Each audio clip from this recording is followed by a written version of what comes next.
और गुजरांवाला से आपको अपडेट करेंगे, जहां थाना अरूप इलाके में फायरिंग का मामला। चौधरी हैदर अली गुज्जर की शुएब कोल्ड कॉर्नर दुकान पर फायरिंग, मुल्जिम मौका से फरार। 15 पर कॉल करने पर पुलिस मौका पर पहुंच गई और कार्रवाई का आगाज कर दिया। सीसीटीवी फुटेज एमडी न्यूज़ ने हासिल कर ली। फुटेज में वाज़ेह देखा जा सकता है कि मुल्जिम ने दुकान पर फायरिंग की और मौका से फरार हुआ। तफसीलात के मुताबिक गुजरांवाला गोंदलावाला डेरा खजूरवाली के रिहायशी अब्दुल वहीद का कहना है कि मुल्जिम चौधरी हैदर अली गुज्जर ने 3 दिन तक उसके बच्चे को अगवा करके रखा और उस पर तशद्दुद करता रहा और फिर छोड़ दिया, जिसकी वजह से आज उसने मेरी दुकान पर बैठे छोटे भाई पर फायरिंग की और मौका से फरार हो गया। सीसीटीवी फुटेज भी वाक़या की मौजूद है। अब्दुल वहीद ने मजीद बताया, चौधरी हैदर अली गुज्जर रिकॉर्ड याफ्ता मुल्जिम है और कई जगहों पर भत्ता वसूल करता है। कोई भी इसके खिलाफ बात करे तो उसको कत्ल करने की धमकियां देता है। अच्छा भाईजान दसो की वाकया पेश है? वाकया कोई नहीं, एक गाँव का जगीरदार है, जमीन भांडे वाला है।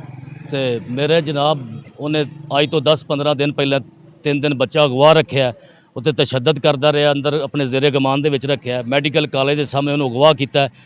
वो बलेम इस चीज़ का लाता है कि जी इन्हें मेरे डेरे ते रेट करवाई है, मेरे डेरे ते बंदे बैठे सन, इंज मैनू नजायज़ तंग किया, तो मैं तुहाडा बच्चा नहीं छड्डना, मैनू जिन तक पैसे दो, मैनू जग्गा दिओ, मैं जग्गा तुहाडे कोल लैना, तुहानू छड्डना नहीं, तेरा बच्चा भी मार देना, तेनू भी मार देना। धमकियां लाता रहा। फिर बच्चा बड़ा मुश्किल तो मैं अपना कोई उन्होंने कोई अजीज़ विच लैके ते बच्चा मैं 3 दिन बाद रिसीव किया। उस तो बाद मेरी बाइक सी एक 1.5-2 लाख की सारा समान निकाल लिया उन्हें, और सारा समान निकालने के बाद उस तो बाद 8 दिन बाद मेरी बाइक वापस की। बड़े तरले तो रिश्तेदार विच पा के मैं अपनी बाइक लई, और उस तो बाद इत्थे डेरे ते फायरिंग करवा रहा कि गुंडा मैं बदमाश हाँ, मैं इत्थे कोई नज़र आ गया, मैनू तुहाडे बच्चे भी मार देंगा, तुहानू भी मार देंगा, छड्डांगा नहीं, इत्थों पिंड छड्ड जो, निकल जाओ इत्थों, नहीं तो मैं तुहाड़ियां दर्जियां उड़ा देंगा। तो तीसरी फायरिंग ते आई सी। शरीफ आदमी, असी नहीं कोई कार्रवाई करना चाहते थे, लेकिन उन्हें अखीर लिया दी। असी मजबूर हो गए हैं कार्रवाई करन ते कि साडे जीना मुश्किल हो गया। उस बंदे ने साडा जीना मुश्किल कर दिता है।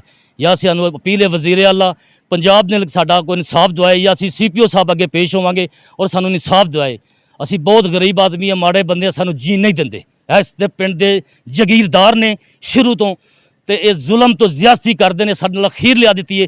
हुण भी सानू कतल दीयां धमकियां ला के गए ने, लोकां दे नाल गल्लां ते गल्लां भेज रहे हैं कि अगर कोई इहो जिहा कार्रवाई तुहां कीती असीं तुहानू जान तो मार देंगे। धमकियां ला रहे हैं, अपना बहुत ज़्यादा सानू जुल्म करते हैं। रिकॉर्ड याफ्ता मुलजम जी रिकॉर्ड याफ्ता मुलजम बन चुके हैं। इसका मुतलका रिकॉर्ड मुतलका थाने दे विच मौजूद है, उत्थे जाके मजीद पता लग सकता है। सारे गाँव नूं पता है, सारे पिंड नूं मैडिकल कॉलेज के सामने जिन्ने खोखे लगे ने सारिਆਂ कोल भत्ता वसूल करता है। और जनाब इत्थे दा बहुत बड़ा गुंडा है, बहुत बड़ा बदमाश है, बहुत जे बंदे ने रखे हुए ने। इन्वेस्टिगेशन दे विच सारा कुछ सामने आ जाएगा।